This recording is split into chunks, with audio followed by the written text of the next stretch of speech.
Hello everyone, my name is Lanso90 and welcome to Let's Play Crusader Kings 2. It's been a really long time since we've played this game and I wanted to revisit it because quite a few more expansions have come out since then. So let's get into it.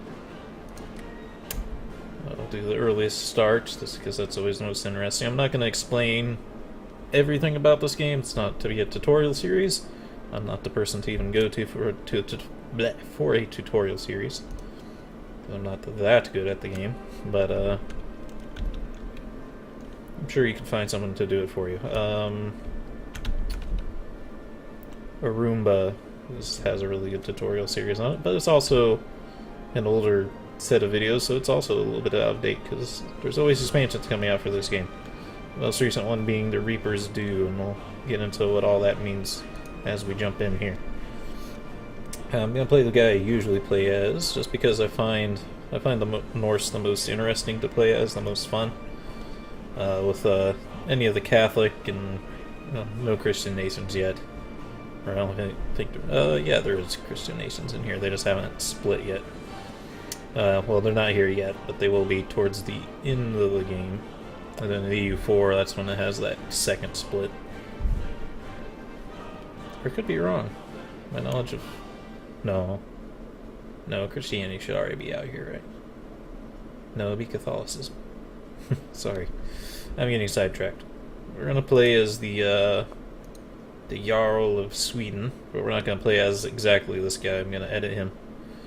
But our goal will be to establish the Empire of Scandinavia, and also to organize the Norse religion, which will be pretty fun. Let's get over to our ruler designer and change this guy, because I don't want to be him. Although I think he has actually decent traits. But I don't want to be exactly him. That's not very exciting.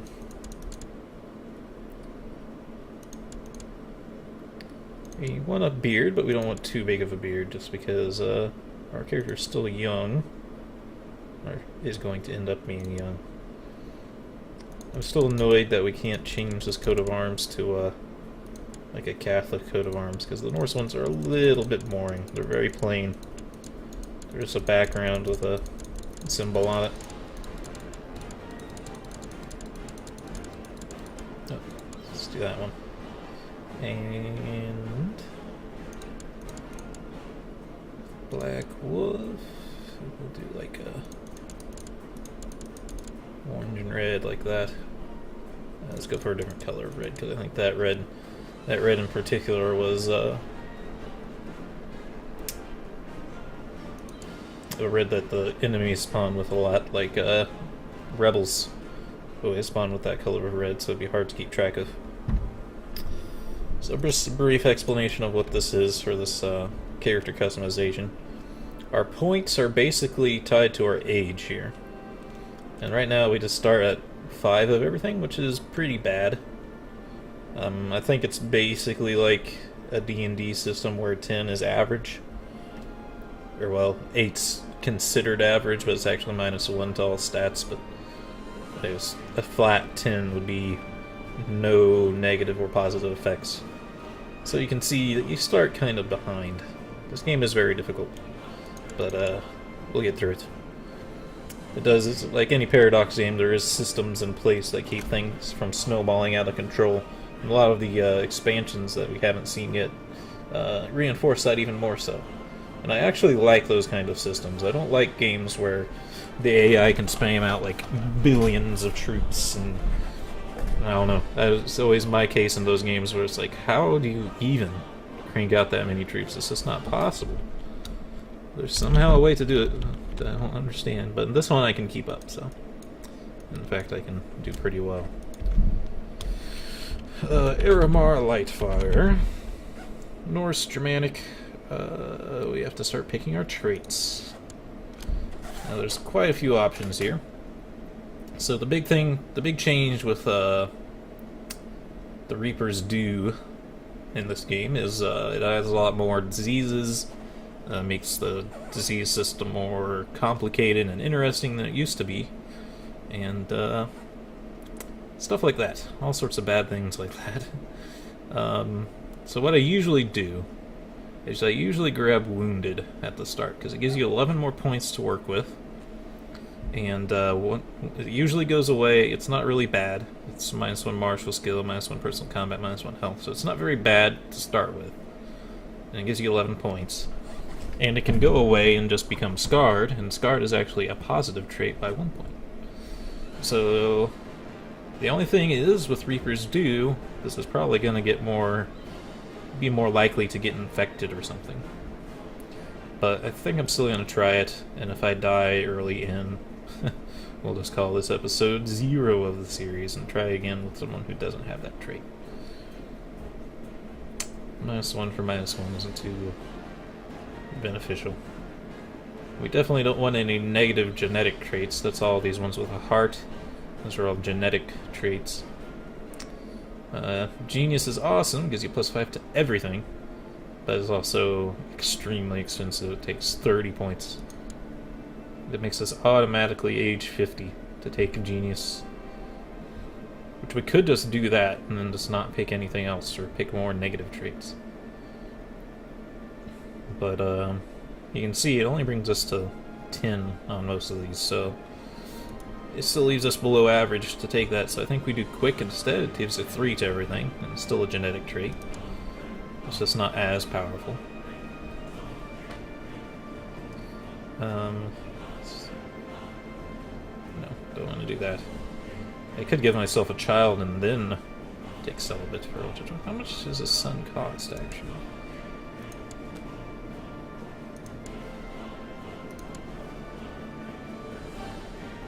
It'd be a random son, though, that I wouldn't have much control over. I don't know what age he would start at, either.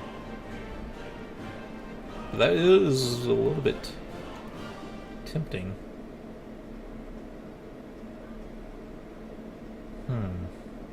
Because the problem with Norse characters, the thing that's kind of keeps them in check of being not as powerful as they could be, is they're stuck with a really crappy government system called Gavelkind.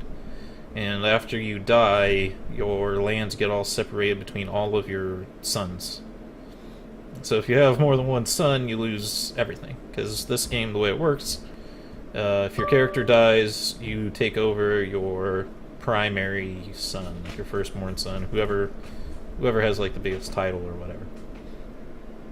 But if everyone in your family dies, then it's game over. That's the losing condition. There's not really any other ways to lose in this game. Like, seriously lose. You can, of course, horribly fail at wars and things will go very bad for you. But you actually can't game over unless everyone dies in your family. So that's the kind of reason you want to have kids. But, like I said, the opposite thing with the Norse is you don't really want to have very many kids, because then you'll have to spread out all of your power. So this does tempt me to take this for a bunch of extra points, and then just take a son, because having a son is really cheap to take. I think I'm gonna do it. There's also a chance it might go away. This could... Oh wait, can we not? Hold on. Oh, I'm pressing the wrong button. I was pressing back instead of forward. Man, that's actually... Oh, no. Yeah, never mind. Because I won't be able to pass down any genetic traits if I do this. You really let us get a powerful character, though. Man, that's a hard choice. Well, if this guy dies, maybe we'll try that next time? I don't know. That would be a powerful move, I think. Lustful's pretty good to take. It lowers your piety just a tiny little bit monthly, but it gives you an intrigue point and gives you 20% extra fertility. That makes your character more interesting, and Christian Church hates you more, but we're not Christian, so it doesn't matter. And this costs 0, so I'm going to take it.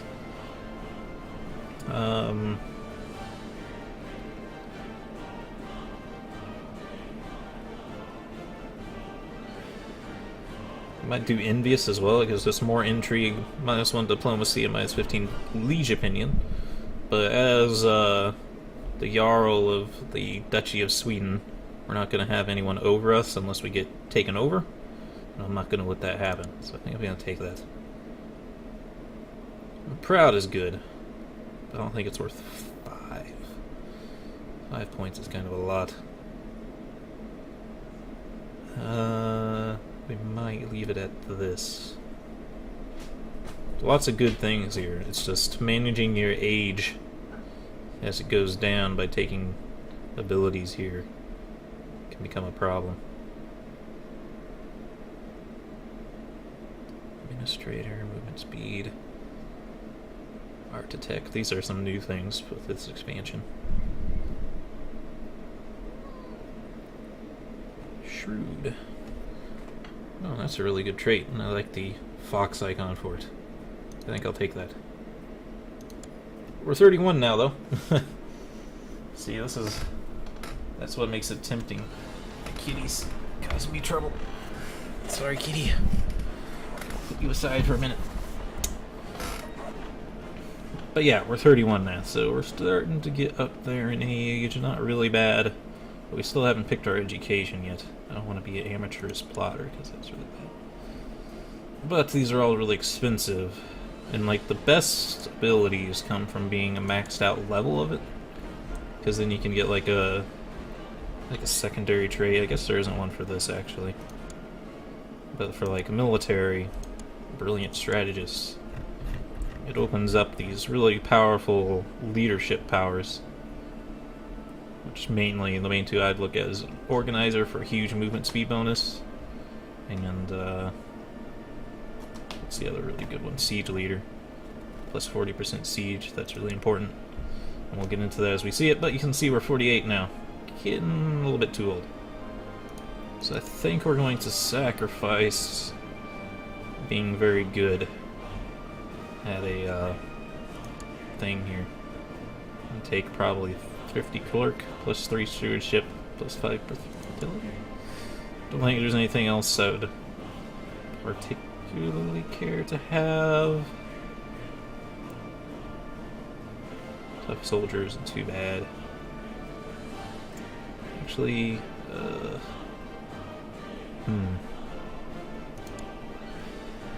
8. Man, taking that celibate thing, that might be the way to go. We lose this quick though.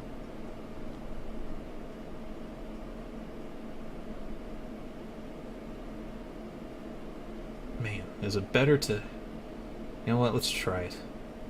Let's do the celibate thing. There's a chance we might be able to shake that off, and we'll give ourselves a son. See, now we're 16, and now we could be a brilliant strategist if we want. Be an organizer or a siege leader. I'll probably be a siege leader. It's really good for the Norse because you do a lot of raiding. We just have to hope that the sun doesn't die, otherwise we could lose very quickly. But again, we'll just call it episode 0 if we fail. We're 23 now, but we're super good character. We have super good trait. So I think this is worth trying. I don't know if I don't think it'll work out good. We have to really hope that our son doesn't die. And I also really hope that it just, we can shake it off somehow. Reaper's Due, Major Epidemics. This will be like the bubonic plague. Bubonic plague will appear at the very earliest 200 years after the game has started. May appear 500 years after the game start. After one major outbreak, the epidemic will become an endemic. Delayed will appear at the very earliest in year 1125 years after the game has started. After one major outbreak, the epidemic becomes endemic. Historical, it comes out at a specific date. Deadly, the bubonic plague will appear frequently and extraordinarily deadly.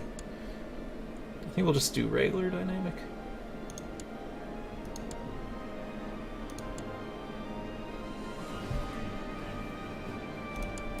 Regular dynamic. Minor epidemics will appear at the default rate. Small and normal outbreaks will appear frequently. Large outbreaks will be very rare. Minor epidemics appear at an increased rate. Large outbreaks will be common. If you were kind of tempted between more and default, because I do think the disease system is kind of interesting. I think I'll leave it at default. Mongol horde will invade between the years of 2110 and 2118. Mongol horde will invade at a random date, though at the earliest 50 years after the game started. We're extremely far away from the Mongols. Delayed random. Off. I think I'll have it on random. I don't like to have like a super historical game. Minor epidemics. Oh, we already looked at that. Sunset invasion. Aztec invasion will occur at the very early 13th century. Random. Delayed random. Or you can turn it off. This is just a bonus thing. This isn't in the base game. It's from a DLC. I usually leave it off, but I might switch it to random. Make things interesting. Turkic conquerors. The Great Asian Turkic conquerors. I'm not going to be able to pronounce those right, so I'm going to just skip on pronouncing them. Will tend to rise in their historical time frames. Random span of time. Let's do random. Let's be interesting. Non-epidemic diseases. Characters will develop and contract non-epidemic diseases such as pneumonia, cancer at default rate. I think we'll do default rate. I won't mess with that too much. Shattered retreat. Enemies will try to retreat into friendly territory or otherwise safe territory. Retreating enemies cannot be engaged by enemy forces. Movement speed and morale in game. This used to not be in the game, and they added it in. It's always in Europa Universalis 4, the game that's after this one in time period. But default, this game starts without Shattered Retreat. Retreating armies will move into a neighboring county. This tends to make the game easier. I think we'll leave it off, just because, at least as Norse, I don't think we would let our enemies run away if we can avoid it. I don't think we would let that happen. I mean, we just kill them anyway, because we don't care. Characters are allowed to join defenses packs on realms that are threatening. That's fine. Gender equality default. Various gender laws are enabled per default. Obviously, women are not going to have as good of a chance here. The conclave status of women set lots is not available, so actually by default default's a little bit more flexible on that front, so I'm going to leave it on that actually. Supernatural events. There's no like hardcore like magic in this game. AI rulers bills. Immortality event chains. Whoa, I didn't even know there was such a thing. I'll leave them on. It's curious that you can let the AI have that too. Dynamic teaser drift tiles is allowed and unrestricted. Dynamic teaser drifts of titles is allowed, but restricted drift can only happen if the titles border each other. Teaser drift is disabled.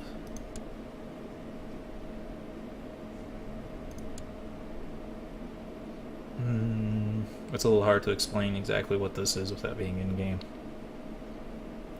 I don't know how I feel about that. It takes a really long time for it to drift.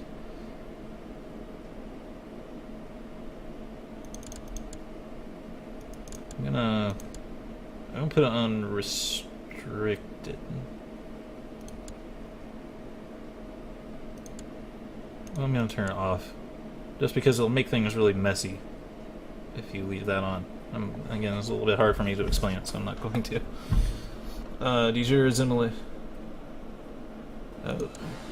can change the time on it. Actually, okay, let's change it to restricted and long. That'll do it. Tiles with the Jure land will be kept regardless of the circumstances. Tiles with the Jure land eventually destroyed if character holds no.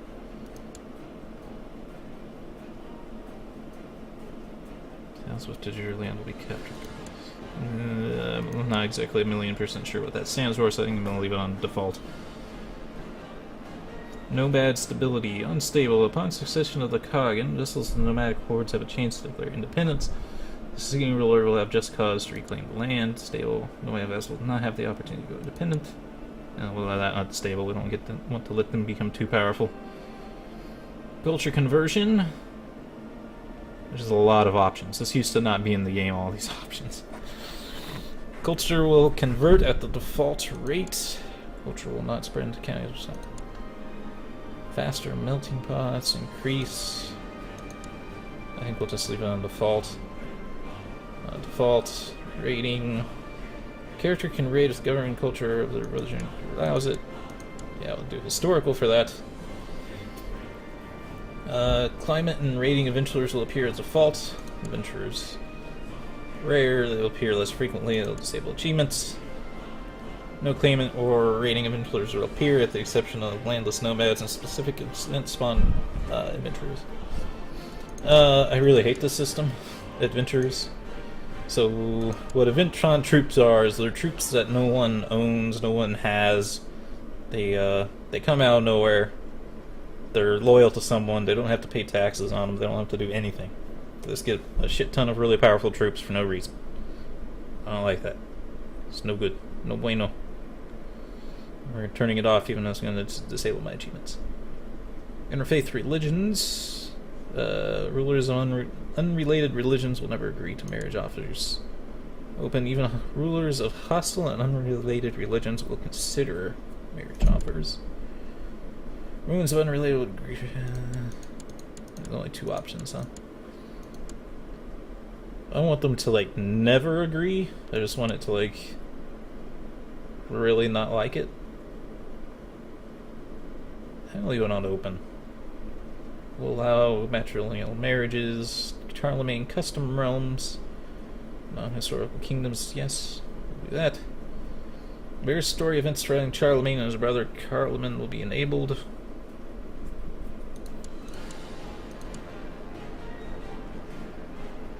I'll leave that off just because... no, actually.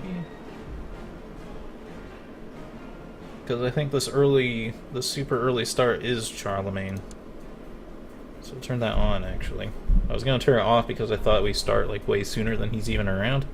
At which point it doesn't make sense that he probably just wouldn't show up, but... since this is the earliest start, and I'm pretty sure this is from the Charlemagne expansion, that should be fine. Vassal republics, you're limited to a small portion of republics among your vassals. I don't think I care too much. Invitation to courts. Characters in other courts will only accept invitations to work for you under very certain circumstances. Characters in other court will accept invitations to come work for you if they like you enough and don't like their current liege. I think I like that on open. Diplomatic range will be enforced, limiting the distance in which characters might interact. Restricted will be further restricted, having the distance in which characters can interact. We'll just leave it on. Provincial revolts. Random provincial revolts will occur at a normal rate. That's fine. Defensive attrition. Bears suffer harsh attrition in the lands of many pagan religions. Yes. Pagan Reformation allowed. Yes, please. Because we're going to want that. Regencies. Yes. Assassination plots only. Direct action. In addition to murder plots, there's also diplomatic options that piss me. I don't know exactly what that means. Also diplomatic action to me. It's only... what is direct action? I'm worried that's going to make assassinations too common, but it sounds like it's kind of restricted. Diplomatic action. We'll see. Way of life. AI suggests all UI rulers with succession focus will attempt to seize other characters. Yes. Way of life intrigue. They'll attempt to kidnap or murder, yes. Dueling, yes. Release punishers after punishment. Yes. Titles named after dynasties. Many cultures name their titles after a ruling dynasty. This is... yeah, fine. Oh, man, there's a lot of freaking options. The names of titles may change depending on the ruler culture. Swiftshot, Incest, Sweden. English name is used for all. Ooh. I actually like that. I know it adds flavor to be able to see these, but I'm not going to be able to pronounce these freaking names. What the hell? No, I'm going to turn it off. That'll just make things a lot easier. Domain size default, please. Unless there's something... Yeah. Default. Also limit default. Grant independence restricted. Grant independence action is restricted. Yeah. Okay, I think this is the settings we're going to go on. I'm sorry that took so long. There's a lot of stuff here. This used to not be in the game, but it's really awesome that it's here, because there's all sorts of things that I do and don't like about the game, and this kind of lets you pick the stuff you do and don't like. So I really like that. That's a good decision.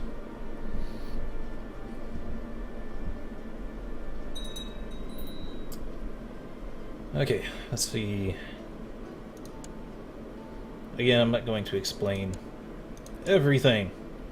Find Aruma's tutorial series for that. It's gonna get too complicated. Paradoxeums are not easy to explain.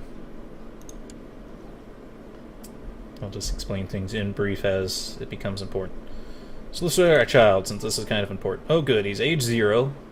That's good. He doesn't have any traits or anything. That's also good. I was worried he might start with something random that I wasn't liking. He doesn't have our quick trait, which is sad. But we're educating him, so it should be under control. Alright, so that'll probably be fine.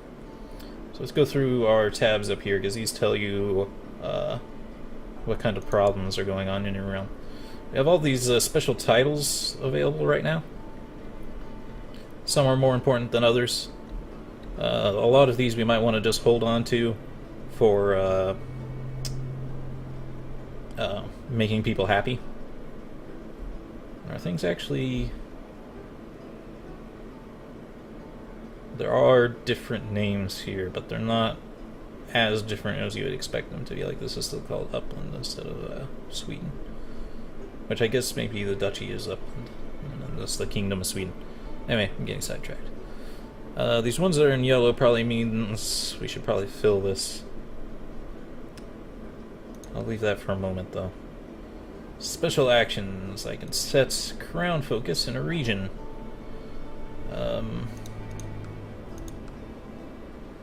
Set Narke as my crown force. I want to do that to Narke, though. Oops. One thing at a time. I think we want to set this as our crown focus, right? Can I do it to Upland? Requirements, location, capital holding. None of these must be true as under stages occupied. Yeah, that's what I want my crown focus to be. It just kind of boosts prosperity in the region. I think it's one of the new things in the game. More likely to prosper and develop. Character focus. This is Way of Life expansion, which is also new since the last time we played, I think. So it lets us kind of pick what kind of person our character wants to be. We are an excellent character. That being able to pick celibate is so good. We might want to do family if we ever want to try to... Well, actually, maybe carousing would be good for trying to shake off celibate. Or actually suggestion. I mean, it's not a problem yet. As long as our son survives and isn't horrible, we'll be okay. So I think what we might want to do is, like, hunting. Gives us martial and health. Stewardship. Is that music too loud? It's not exactly too loud for me, but it's always hard to tell. It's usually louder for you guys than it is for me. So I'm going to turn it down just in case. Yeah, picking him, well, that's different than the character focus. We're not at our domain limit, so we don't really need more stewardship. It's always helpful, but we just don't need it that much. I think we'll do hunting, because cool stuff can happen when you're hunting. Jarl Aramar travels the realm making friends and killing off Odin's creatures. Select. Gives us more health as well. Pick an ambition. There's only one thing a Norse guy can pick at the start of the game. Well, there's 6 things here, but there's only one thing that's actually worth doing. Become King of Sweden. This allows us to attack anyone we want, basically. So we're gonna do that. We'll become King of Sweden. A pagan allows for unlimited use of the subjugation cast a spell within the kingdom. Fabricate claims council mission is available. It may acquire a claim on Sweden with this ambition. There is also a reduced cost for creating the kingdom if it does not exist yet. This mission cannot be cancelled. Basically, it's OP, please nerf. Oh, it's actually just really awesome. And we're out of time for this video. So this first one was just setup, so maybe I'll still call it episode 0, even though we might not be dying. Hope you all enjoyed, and have a good day.